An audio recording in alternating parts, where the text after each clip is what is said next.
Hi, my name is Russell Stewley, world leader pressure point fighting, national boxing coach for the whole of Cambodia, martial arts hall of fame, combat hall of fame, and a whole host of other stuff. Anyway, let's get on with today's lesson.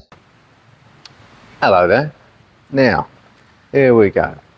How to perfect your jab, in fact, any strike. Okay, now, lots and lots of things going to go on here, very, very quick. First thing you got to do for all striking in all combat sports is understand your distance. So I like to get my people to understand their distance on the bag so they know roughly where they are so that they can understand it. So let's assume for a minute you've understood that initial distance where you get yourself set, you can just reach the bag with your jab. So from there you've got to understand then distance and angulation. So what happens if I move my front foot? Now I'm not going to move my front foot closer to the bag, I'm going to move it to the side. When I move it to the side I can hit the bag easier and I can hit it with more power because I've changed the angle. I'll move it back, it's just there. When I move it to the side I can hit it easy. If I move my back foot back, this will get you going. I'm going to move my back foot backwards, there. I can't reach with my jab, but now I can reach with my backhand. Crazy, isn't it? So I put that back where it was, look, difficult to reach without changing angles and things like that.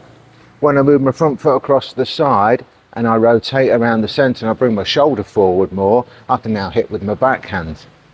So I can be throwing jabs that are short, move my foot slightly whilst I'm jabbing. Normally I would say move your heel as you throw a jab, move your toe as you're bringing it back, and then twist and you can land your backhand. So now you can start to understand how you can change your angles and directions to change the distance of your strikes. It could be punches, kicks, knees, elbows, any old strike, whatever it is. The principle remains the same, that the angle will change the distance. So that's just with moving the feet a little bit. So again, you go back to your normal standard distance where you think, right, okay, that's me and my normal stance, whatever stance you adopt, whatever type of style you're in, there's my distance. So now let's change things around a bit. Let's see what happens when I slip a jab. When I slip a jab and I drop my shoulder down, I'm going to leave my chins up at the moment because I'm speaking to you. But as I dip and my shoulder drops down, obviously this would be tucked normally, I'm in here, that alters the distance again, doesn't it? Because my shoulder is then getting closer to the target, which means my jab can land. So as, let's say, both orthodox, as a jab's coming in and you're slipping it, you can jab the body as you slip. Example, you can jab the head as you slip. Example, look at something like Mike Tyson with his peekaboo style. When he dipped and turned his shoulder, he was landing jabs on people much taller than himself, outreaching them. People say you shouldn't be able to do it, but obviously you can. So this shoulder changes. If I'm here and I'm moving and I turn, this shoulder has now changed, so I can land with my backhand. So mixing in the rotation here and where your shoulders are in relation to the bag, mixed in with your footwork, you can move away from somebody, feel like you're miles away from them, rotate your shoulder, and you can still hit them. Again, chins are up in the air just for whilst I'm talking. So you can find these distances. Add in the fact that I've spoken to you before about accuracy, and you choose a small target to hit. You don't just hit the back. So you now, everything you're doing, it's all about improving your striking, not only in terms of angle, distance, power, but also accuracy. So once you can do all of that stationary, you then start to do it all on the move. So you can work your way in, throw a short jab, turn, bang, and still hit hard. So that you can work all this out for yourself. Now, if you're a boxer, a fighter, a practitioner, or whatever, you can work that out for yourself, no problem. If you're a coach, you should know all of this and more. This is only the basics, the beginnings of it. And if you don't, shame on you, all right? And you should be watching your fighters on the bag, making sure that they're understanding distance, angulation, and accuracy, whilst keeping defensively aware at all times.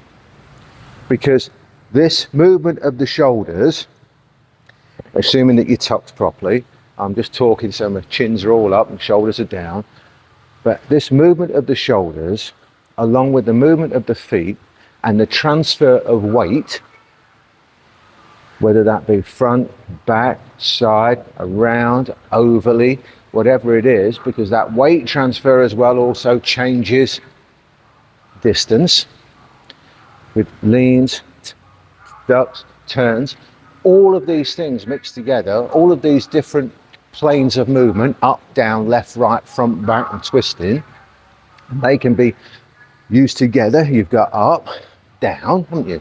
Front, back, left, right, twisting, and they can all be mixed together and at all times changing the distance.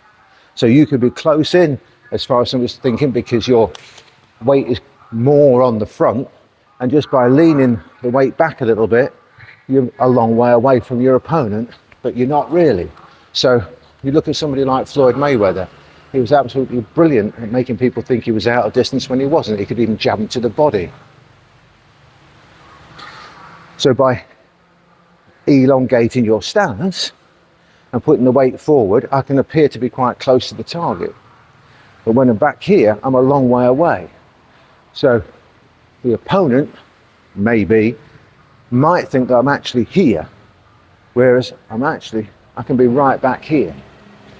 So if you think of a plumb bob dropping down through your head, through your chins, through your groin into the floor, and it's in between your feet, if your head doesn't move, your feet can move around that plumb bob. This is exaggerated to make a point, of course, but they can move around that plumb bob. So you, without moving your head towards the target, can be this close, really, okay, this far away. So you can mix up all of those things, all of those cheats, whatever you want to call them, knowledge, anything, whatever you want to call them, mix them all up, and all of a sudden your striking takes on a whole new level, a whole new game. Again, not just punches, it can be kicks, knees, elbows, everything. All right, so it doesn't matter what you do, doesn't matter whether you're boxer, karate, whatever. All right, so you should be able to work out all of these distances. Remember, in a fight, if you're a boxing fight, you won't land half of your punches. So you've got to try, you've got to try to increase your accuracy and your knowledge of angles and distance to increase your probability of landing. In a self-defense situation, you've got to get that right first go. You've got to get it right first go. It's important. So you've got to practice that, learn it, understand it, and be able to just walk up to a bag, person, anything, and automatically, boom, be in your right distance to land what you want to land and be able to move away if needs be. Again, without moving the feet yet. Add in the footwork movement, in, out, left, right, around, all types of different movements, mixed in with all the movements of the body, the shoulders, the rotation, everything else, and see how your game takes off. Anyway, let me know what you think. See you on the next one. If you like what I teach and you like my style of teaching, why not hit the like, share, subscribe, and even make a comment if you want. I'll try and answer them. And if you want to load more lessons, dip on down to my site, sign up for free, and it opens up all the unlisted ones on the old YouTube. I'll see you down there.